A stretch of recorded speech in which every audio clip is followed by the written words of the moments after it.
Exclamatory sentences, I think सबने ये नाम अब से पहले बहुत बार सुना होगा। तो क्या आप जानते हैं कि एक्सक्लेमेटरी सेंटेंसेस क्या होते हैं? जानते हैं तो वेल एंड गुड, लेकिन अगर नहीं जानते हैं तो just for your kind information I want to repeat it again, because मैं पहले भी बता चुकी हूँ, अगेन मैं बता देती हूँ। तो देखिए, एक्सक्लेमेटरी सेंटेंसेस वो सेंटेंसेस होते हैं जिनमें सडन फीलिंग्स एक्सप्रेस होती है ना, किसी को देखकर या फिर कुछ भी ऐसी सिचुएशन हमारे सामने आ जाती है जिसकी वजह से हमारे मुंह से एकदम से कुछ ऐसे शब्द निकलते हैं जो हमने सोच के नहीं रखे होते। कि ऐसा नहीं होता कि हम उनको पहले सोच के रखते कि अच्छा ऐसा होगा तो हम ऐसा करेंगे, ऐसा नहीं हो। जैसे ही कोई वर्ड, कुछ सिचुएशन आई, राइट, हमने किसी को देखा तो अचानक से कोई भी वर्ड जो निकल के आएंगे और जो वो सेंटेंस बनेगा वो एक्सक्लेमेटरी सेंटेंस होगा। फॉर एग्जाम्पल, इफ आई से वाओ, कितना अच्छा दिन है, तो दिन बहुत अच्छा है, तो उसको देखकर मन से क्या आवाज आई निकल के? वाओ, है ना। तो जब वाओ शब्द निकल के आया तो ये सेंटेंस कहलाएगा एक्सक्लेमेटरी सेंटेंस। या फिर अगर मैं दूसरे बात करूं, हुर्रे, हमने मैच जीत लिया, तो इसका मतलब क्या है? खुशी को रिप्रेजेंट किया जा रहा है। तो हुर्रे अगर हम बोलते हैं तो हुर्रे का कोई अपना मीनिंग तो नहीं होता, बस ये एक ऐसा वर्ड होता है जो जॉय को रिफ्लेक्ट करता है, ठीक है। इसी तरीके से बड़े दुख की बात है कि तुम फेल हो गए, तो बड़े दुख की बात है, तो ये किस चीज को शो कर रहा है? ये सैडनेस को शो कर रहा है। तो जब ऐसे सेंटेंसेस हम बोलेंगे तो वहां पे भी ये एक्सक्लेमेटरी सेंटेंसेस ही होगा। एंड वन मोर सेंटेंस, शाबाश, तुमने बहुत अच्छा किया। ये तो आई थिंक जितने भी स्टूडेंट है वो अगर अच्छा कुछ कर देते होंगे क्लास में तो ये तो उनके लिए एवरीडे का ये कॉमन सा सेंटेंस है। शाबाश कोई ना कोई टीचर आपको बोल ही देता होगा। तो शाबाश, राइट, तो ये क्या है? प्रशंसा की जा रही है, आपको प्रेज किया जा रहा है। तो ऐसे सेंटेंसेस जहां पे सडन फीलिंग्स को एक्सप्रेस किया जाता है उनको हम कहते हैं एक्सक्लेमेटरी सेंटेंसेस। और एक्सक्लेमेटरी सेंटेंसेस में भी हम आज करने जा रहे हैं डायरेक्ट इंडायरेक्ट। डायरेक्ट इंडायरेक्ट की वैसे मैं पहले वीडियो बना चुकी हूँ, बट ये एक टॉपिक ऐसा रह गया था जो कवर नहीं हुआ था, तो इसको आज हम कवर कर लेंगे। अगर आपने वो सारी वीडियो, ठीक है, अगर देखी है तो बहुत अच्छी बात है, अगर नहीं देखी है तो आप देख लीजिएगा, सो दैट आपका सारा का सारा कॉन्सेप्ट क्लियर हो जाए। क्योंकि मैंने आपको पहले भी बताया था कि जब हम डायरेक्ट से इनडायरेक्ट चेंज करते हैं तो अकॉर्डिंग टू द सेंटेंस बहुत सारे चेंजेस आते हैं, लेकिन कुछ चेंजेस ऐसे होते हैं जो कि सभी टाइप के सेंटेंसेस में एज इट इज रहते हैं। जैसे चेंज इन प्रोनाउन, प्रोनाउन को चेंज करना, वो जितने भी टाइप के सेंटेंसेस हम सीखेंगे बनाने सब में आते हैं। सेकेंड, टेंस चेंज, तो टेंस चेंज भी सारे ही टाइप के सेंटेंसेस में आते ही आते हैं। अगर आपको वो आते हैं तो बहुत अच्छी बात है, अगर नहीं आते तो पहले आपको उन्हें सीखना पड़ेगा, क्योंकि जब तक आप उनको नहीं सीखोगे तो डायरेक्ट इनडायरेक्ट सीखने का आपका पूरा मोटिव कंप्लीट ही नहीं हो पाएगा। इनफैक्ट आप सीख ही नहीं पाओगे डायरेक्ट इनडायरेक्ट को, तो वो आना आपके लिए बहुत जरूरी है। मैं डिस्क्रिप्शन बॉक्स में लिंक आपको दे दूंगी, वो वीडियोस आप जाके देख लीजिएगा अगर आपको लगता है कि आपको टेंस चेंज करने नहीं आ रहे हैं या फिर प्रोनाउन चेंज करने नहीं आ रहे हैं। तो बस इस वीडियो में आप लास्ट तक बने रहिएगा। एक्सक्लेमेटरी सेंटेंस एक छोटा सा कॉन्सेप्ट है, बहुत जल्दी कवर कर लेंगे। Hello everyone, I am Aarti, welcome back my YouTube channel Aarti English classes. और अगर आपने चैनल अभी तक सब्सक्राइब नहीं किया है please do subscribe my channel. तो चलो स्टार्ट करते हैं आज की video, that is exclamatory sentences. कि जब भी एक्सक्लेमेटरी सेंटेंसेस आपके दिए जाएंगे डायरेक्ट से इनडायरेक्ट में चेंज करने के लिए, तो डायरेक्ट सेंटेंसेस में कुछ ऐसे वर्ड्स होंगे जिनको आपको अपने माइंड में रखना पड़ेगा कि अगर ये वर्ड आ गया है तो यस, ये वाली फीलिंग को रिफ्लेक्ट किया जा रहा है, ठीक है। और उनको रिमूव करके हमें क्या लगाना है वो देखिए। सबसे पहले देखिए, आपको अगर सेंटेंस में एलास यूज हो जाता है तो एलास जो होता है वो दुख को रिप्रेजेंट करता है, तो एंड हुर्रे जो होता है वो खुशी को रिप्रेजेंट करता है। ब्रेवो, शाबाशी, अगर किसी सेंटेंस में नजर आया आपको ब्रेवो तो समझ लीजिए वहां पे किसी की प्रशंसा की जा रही है, किसी को शाबाशी दी जा रही है। और अगर आया हाउ, है ना, या फिर आया वोटा, तो ये सरप्राइज को शो करेगा। याद रखिएगा, अगर हाउ आ जाता है, ये मत सोचेगा कि हाउ आ गया तो इंटरोगेटिव सेंटेंस है, ये कंफ्यूजन बहुत सारे बच्चों को हो जाता है। तो वहां पे आपको एक्सक्लेमेटरी मार्क देखना पड़ेगा सेंटेंस के लास्ट में। तो हाउ अगर आ जाता है तो सरप्राइज होता है, या फिर वोट आ जाता है तो भी वो सरप्राइज को शो करता है। तो बस ये चार ही तरीके के जो वर्ड है आपको नजर आएंगे डायरेक्ट सेंटेंस में। और अगर ये आ जाते हैं तो आपको ये तो समझ ही जाओगे कि ये कौन सी फीलिंग एक्सप्रेस हो रही है। तो इनके जगह पे एक्सक्लेमेटरी सेंटेंसेस को जब हम चेंज करेंगे इनडायरेक्ट में तो सैड या सैड टू को रिमूव करेंगे। क्या करेंगे? सैड या सैड टू को रिमूव करेंगे। अब देखिए, सैड और सैड टू को रिमूव करके हमें क्या लिखना है? चाहे सैड आ जाए, ये भी याद रखिएगा, चाहे सैड आ जाए या फिर सैड टू आ जाए। अगर आपको याद होगा तो आपको याद होगा कि जब हमने सिंपल सेंटेंस किए थे तो सैड अगर आ जा रहा था तो हमने सैड को सैड ही रखा था, लेकिन अगर सैड टू आया था तो हमने टोल्ड में चेंज किया था। बट एक्सक्लेमेटरी सेंटेंसेस में आपको ये याद रखना है, चाहे सैड यूज हुआ हो या फिर सैड टू यूज हुआ हो, आपको इन्हें रिमूव कर देना है। और देखिए क्या यूज करना है आपको। अगर आपको एलास नजर आ रहा है सेंटेंस में, तो आपको सैड या सैड टू की जगह पे यूज करना है एक्सक्लेम्ड विद सोरो, क्योंकि मैंने आपको बताया कि एलास जो है वो सोरो को रिप्रेजेंट करता है, दुख को रिप्रेजेंट करता है। तो वहां पे हम लिखेंगे एक्सक्लेम्ड विद सोरो। अगर हुर्रे आया हुआ है तो ये खुशी को रिप्रेजेंट करता है, और तब हमें यूज करना है एक्सक्लेम्ड विद जॉय। नेक्स्ट, अगर ब्रेवो आ जाता है, ब्रेवो का थोड़ा सा केस अलग हो जाता है, तो देखो कैसे करना है आपको। सैड टू की जगह पे, सैड या सैड टू की जगह पे हमें अपलोडेड यूज करना है। फिर उसके बाद ऑब्जेक्ट आएगा एंड आफ्टर दैट सेइंग आएगा। सेइंग के बाद जो भी सेंटेंस है वो आ जाएगा यहाँ पे। अभी ये थोड़ा सा आपको पजलिंग लगेगा, बट इतना कंफ्यूज मत होइए, जब आप एग्जांपल देखोगे तो आपको इजीली समझ में आ जाएगा। बस ये याद रखना, पहले applauded, after that object and then saying. अब देखिए, अगर वोट या फिर वोट नजर आ गया है आपको, तो सैड या सैड टू की जगह पे हमें करना है एक्सक्लेम्ड विद सरप्राइज, क्योंकि मैंने आपको बताया कि ये दोनों वर्ड्स ऐसे होते हैं जो सरप्राइज को शो करते हैं। और जब सरप्राइज शो होगा तो क्या करना है हमें, एक्सक्लेम्ड विद सरप्राइज, या फिर आप जॉय भी लगा सकते हो। लेकिन मैं तो आपको यही कहूंगी कि जब आपको पता चल गया कि कौन सी फीलिंग एक्सप्रेस हो रही है, अगर सरप्राइज आपको पता चली गया तो आप सरप्राइज पे ही जाइएगा, जॉय पे मत जाइएगा, ठीक है। बट अगर आप जॉय भी लिखोगे तो वो भी करेक्ट ही होगा, ठीक है। तो ये तो हुआ सैड या सैड टू को चेंज करके हमें क्या लगाना है। और दूसरा चेंज आपको पता ही है, इन्वर्टेड कोमास को रिमूव किया जाता है। जितने भी टाइप के सेंटेंसेस हमने सीखे हैं सब में इन्वर्टेड कोमास को रिमूव किया गया है, और उसकी जगह पे हम कुछ ना कुछ यूज करते हैं। तो एक्सक्लेमेटरी सेंटेंसेस में हमें यूज करना है दैट। क्लियर? तो ये दो चेंजेस आपको समझ में आ गए। इनको रिमूव, अगर ये आए हुए सेंटेंस में इनको रिमूव करेंगे, ये यूज करेंगे, और इन्वर्टेड कोमास हटा के दैट का यूज करेंगे। अब आप एग्जांपल देखिए, आपको सारा का सारा इजीली समझ में आ जाएगा। फर्स्ट एग्जांपल देखिए, शी सेड, ये comma and then after that inverted commas.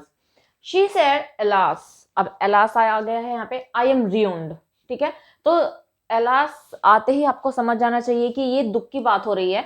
तो जैसे कि मैंने आपको बताई है कि सैड को रिमूव करना है हमें, और एलास को, जो ये जो वर्ड्स होते हैं जो किसी ना किसी फीलिंग को दिखाएंगे, तो ये हम हटा देंगे, ये याद रखना। क्योंकि इनकी जगह पे हम ये सब कुछ यूज करने वाले हैं, तो इनको रिमूव कर देंगे, तो ये सेंटेंस बन जाएगा,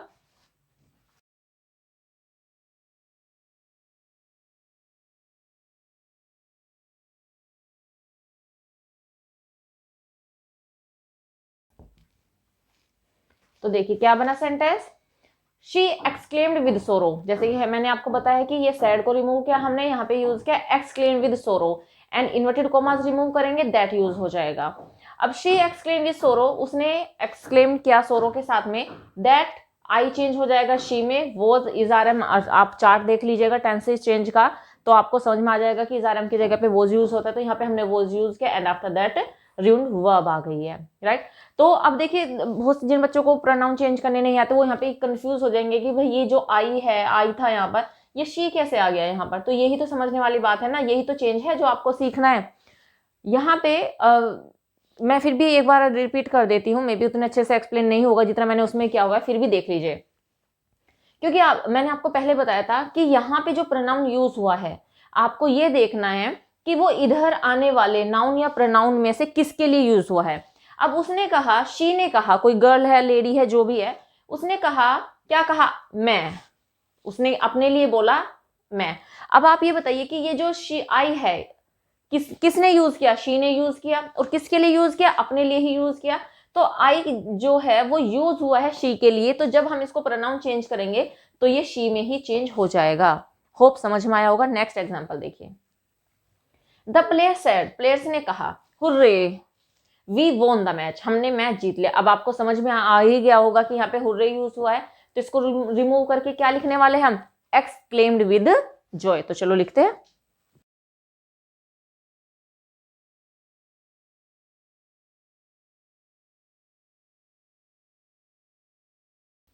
तो क्या बनाइए, the players said, the players exclaimed with Joy, right. हमने सैड को रिमूव किया, हुर्रे को रिमूव किया, क्योंकि ये जॉय को दिखा रहा है, तो यहाँ पे हमने यूज किया the players exclaimed with Joy, inverted commas remove करके हमने यूज किया है दैट, एंड ये जो वी था ये चेंज हो गया है दे में। वाई?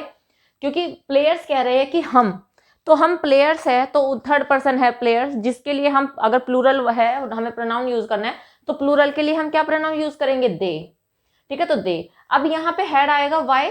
आप देखिए ध्यान से कि पास्ट इंडेफिनिट का सेंटेंस है।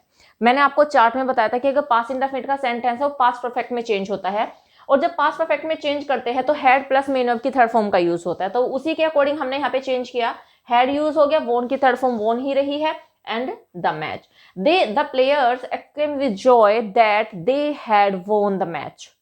होप समझ में आया होगा। चलो नेक्स्ट देखिए।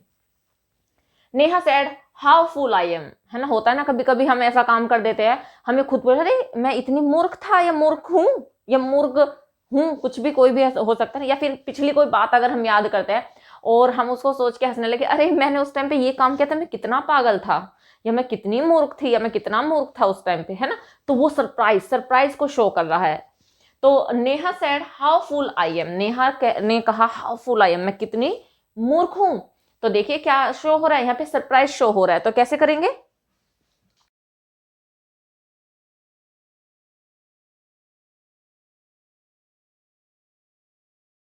Sentence Neha exclaim with surprise. जब हमें पता चली गया है कि अगर हाउ आया हुआ है सेंटेंस में या फिर वोट आया हुआ है तो हमें क्या लगाना है, सरप्राइज का यूज करना है। तो Neha exclaimed with surprise that, अब दैट तक तो यहाँ तक ठीक है।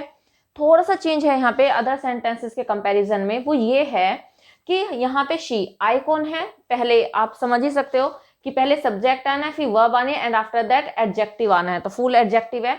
तो जब भी ऐसे सेंटेंस आते हैं हाउ या वोट, तो हमें एडजेक्टिव से पहले वेरी का यूज करना है, और एडजेक्टिव कहाँ पे चला जाएगा, वर्ब के बाद में जाएगा। तो ये हो जाएगा, क्योंकि नेहा कह रही है कि मैं, तो ये मैं कौन है, नेहा है। नेहा के लिए हम क्या प्रोनाउन यूज करेंगे, शी लगाएंगे, तो यहाँ पे हमने यूज किया शी। दैट शी, अब एम किस में चेंज हो जाएगा, वोज में चेंज हो जाएगा, और मैंने आपको बताया कि ये एडजेक्टिव है फुल, तो हम इससे पहले लगाएंगे वेरी। तो ये हो जाएगा that she was very full. Neha exclaim with surprise that she was very full. Exclamatory mark फिर नहीं लगेगा, इस बात को याद रखिएगा। तो होप यहां तक आपको समझ में आ गया होगा। एक एग्जाम्पल और बचा है जो ब्रेवो वाला है, वो मैं आपको समझा देती हूँ। ये एग्जाम्पल देखिए, एग्जाम्पल है, सेंटेंस है, the captain said to the players, captain ने प्लेयर से कहा ब्रेवो, शाबाश, यू प्लेड वेल, तुमने बहुत अच्छा खेला। ठीक है, जैसे कि मैंने आपको बताया दिया था कि जब भी सेंटेंस में ब्रेवो आ जाता है तो ये प्रशंसा होती है, शाबाशी होती है, तो वहां पे हमें सेड या सेड टू की जगह पे applauded after that object and then saying, और दैट तो हमें लगाना ही है। तो देखिए कैसे बनेगा, the captain applauded the players, right, तो यहाँ पे हमने अपलोडेड का यूज किया, ऑब्जेक्ट क्या है इसमें, द प्लेयर्स यूज हो गया, आफ्टर दैट सेइंग। ठीक है, तो ये तो हमें करना था uploaded plus object and then saying, that आ गया है। They have, it's would be had, that they had played well. अब देखिए यहाँ पे आपको होगी कि मैम ये दे कैसे आया, जिनको प्रोनाउन चेंज करना आता है ठीक है वो समझ गए होंगे, बट जिनको नहीं आता अगेन समझ लीजिए। यहाँ पे कैप्टन प्लेयर्स को कह रहा है कि तुमने बहुत अच्छा खेला, तो कैप्टन ने कहा प्लेयर्स को कि तुमने। अब बताइए कि ये जो यू यूज हुआ है ये कैप्टन के लिए यूज हुआ है या फिर प्लेयर्स के लिए, प्लेयर्स के लिए यूज हुआ है, और प्लेयर्स क्या है, प्लूरल नाउन, प्लूरल है, तो यहाँ पे हम प्लूरल प्रोनाउन क्या यूज करेंगे, प्लेयर्स के लिए दे। और चूंकि पास्ट इंडेफिनिट का सेंटेंस है, पास्ट इंडेफिनिट के सेंटेंस को चेंज करते हैं पास्ट परफेक्ट में, हैड आ जाएगा और मेन वर्ब की थर्ड फॉर्म, राइट। होप समझ में आया है आपको। नेक्स्ट देखिए, अब देखिए ये जो दो सेंटेंस है ये मोस्ट इंपॉर्टेंट है, जो कि समझने बहुत जरूरी है। दोनों में डिफरेंस आप देख लीजिए, हाउ एंड वोटा दोनों ही सरप्राइज को शो करेंगे, लेकिन आपको कैसे दोनों में डिफ्रेंशिएट करना है, कैसे इनको फॉर्म करना है, वो आप समझ लीजिए। शी सेड, उसने कहा हाउ फुल आई एम, ये एग्जांपल मैंने आपको पहले भी दे दिया। आप कहोगे कि मैम यहाँ पे एग्जांपल आपने क्यों दिया है, उसका एक रीजन है, वो समझ लीजिए। She said how full I am, तो देखिए जब भी हम ऐसे कोई बात करते हैं कि मैं कितनी मूर्ख हूँ, मैं कितना ये हूँ, मैं कितना वो हूँ, तो इसका मतलब है आप सरप्राइज तो शो कर रहे हो, डजेंट मैटर, ठीक है, सरप्राइज आप है वहां पे, आप एक्सट्रीमली सरप्राइज भी कर सकते हो। लेकिन जब हम ऐसी बातें करते हैं कि मैं कितनी मूर्ख थी, मैंने तुम्हारी सहायता की, तो वहां पे एक रेग्रेट वाली फीलिंग भी होती है, यानी कि पछतावा होता है कि मैं कितना मूर्ख था, कि मैं ये करता जा रहा था, है ना। तो जब भी हाउ आ जाएगा तो समझ लीजिएगा कि वहां पे रेग्रेट भी शो हो सकता है। तो आपकी मर्जी है, आप चाहे तो रेग्रेट यूज कर लीजिए, चाहे आप सरप्राइज यूज कर लीजिए, बोथ आर सेम, बट आपको दोनों पता होने चाहिए ताकि आपको ये ना लगे अरे ये क्या, ये तो हमें पता ही नहीं था। तो कैसे हो जाएगा, शी एक्सक्लेम विद रेग्रेट कर लीजिए, सी एक्सक्लेम विद सरप्राइज कर लीजिए, और आगे सारा का सारा सेम हो जाएगा जैसे भी मैंने आपको कराया था, दैट शी वॉज वेरी फूल। मैंने आपको बताया कि ये एडजेक्टिव चला जाता है बाद में और इससे पहले लग जाता है वेरी। अब दूसरा देखिए, she said what a man you are, उसने कहा कि क्या आदमी हो तुम। तो अब देखिए यहाँ पे ऑब्जेक्ट हमें क्लियर नहीं है कि ऑब्जेक्ट कौन है, लेकिन अगर कोई थर्ड पर्सन कह रहा है और वो यू कह रहा है, सामने वाले को कह रहा है, तो सामने वाला हमेशा आई होगा। याद रखना कि उसने कहा कि तुम कितने मूर्ख हो, तुम कितने मूर्ख हो, इट मीन्स मैं वहां पे प्रेजेंट था या फिर मैं प्रेजेंट थी, उसने मुझे ही कहा है कि तुम कितने ये हो या तुम कितने वो हो, जो भी बोला है उसने मेरे बारे में। तो याद रखिएगा जब यहाँ पे सब्जेक्ट ना हो, सॉरी ऑब्जेक्ट ना हो यहाँ पर, एंड यहाँ पे यू यूज हुआ, तो समझ लीजिएगा कि आई है वहां पे हमारा ऑब्जेक्ट। तो देखिए अब जब भी सेंटेंस में वोटा आ जाए और मैन आ जाए, तो पहले आप ये वाला रूल देखिए, अगर हाउ आया हुआ है और उसके बाद एडजेक्टिव आया हुआ है, देखिए यहाँ पे हाउ आया था और एडजेक्टिव आया था, तो हमने क्या यूज किया था कि हम इस एडजेक्टिव को लेके जाएंगे वर्ब के बाद में, और इससे पहले हम लगाएंगे क्या, वेरी। ठीक है, तो हाउ एडजेक्ट प्लस, अगर एडजेक्टिव सेंटेंस में है तो तब हम वेरी प्लस एडजेक्टिव लगाएंगे, जो कि हमने यहाँ पे लगाया वेरी फूल का यूज किया है। बट अगर वोट आके बाद कोई नाउन आ जाए, एडजेक्टिव ना आए, कोई नाउन अगर वहां पे यूज होता है, तब हम क्या लगाएंगे, या तो स्ट्रेंज लगाएंगे या फिर ग्रेट लगाएंगे, एंड आफ्टर दैट वो नाउन आ जाएगा। राइट, यहाँ पे हमने क्या लगाया था, वेरी लगाया था, लेकिन यहाँ पे हम क्या लगाएंगे, या तो स्ट्रेंज लगाएंगे या फिर ग्रेट लगाएंगे, एंड आफ्टर दैट नाउन। तो बस ये आपको देखना है कि जो सरप्राइजिंग वाले वर्ड है, हाउ है या वोट है, उनके बाद में एडजेक्टिव आया है या फिर नाउन आया है, बस ये आपको माइंड में रखना है। अगर एडजेक्टिव आया है तो तब आप एडजेक्टिव से पहले वेरी का यूज करोगे, लेकिन अगर नाउन आया है तो नाउन से पहले आप या तो ग्रेट लगाओगे या फिर स्ट्रेंज लगाओगे। तो ये वाला एग्जांपल देखिए, she said what a man you are, उसने कहा कि क्या आदमी हो तुम। ठीक है, what a man you are, तो यही हो जाएगा she exclaim with surprise, same हम ये कर देंगे, she exclaim with surprise that I. मैंने अभी आपको बताया कि यू कौन है, आई सामने वाला, तो आई हो जाएगा, आर वॉज चेंज हो जाएगा, सॉरी आर चेंज हो जाएगा वॉज में, and after that a strange या फिर great man. She exclaimed with surprise that I was a strange man या I was a great man। तो इस तरीके से सेंटेंस बनेगा ये। एक बात और जो फैक्ट है वो भी आप समझ लीजिए, देखिए अगर एलास आ गया आप इजीली समझ जाओगे कि भाई दुख है तो आप लगा दोगे एक्सक्लेम विद सोरो, हुर्रे आ गए तो एक्सप्लेन एंजॉय कर सकते हो, वोट आ गए। लेकिन कभी कभी अगर आपको लग रहा है कि सेंटेंस में पता नहीं चल रहा कि कौन सी फीलिंग शो हो रही है, तो आपको ज्यादा पैनिक होने की नीड नहीं है, आप घबराइएगा मत, बस आप एक्सक्लेम्ड भी लिख के छोड़ सकते हो, छोड़ना तो नहीं है क्योंकि आगे का सेंटेंस तो आपको बनाना ही है। एक्सक्लेम्ड वर्ड यूज कर दीजिए और आगे जो आपका मन करे वो लिख दीजिए, ना जॉय लिखिए, ना आप सोरो लिखिए, ना आप प्रेज लिखिए, कुछ भी मत लिखिए, बस एक्सक्लेम्ड लिखिए सैड या सैड टू की जगह पे और आगे का सारा सेंटेंस बना दीजिए। तो ये भी एक तरीका होता है अपने मार्क्स को सिक्योर करने का, राइट।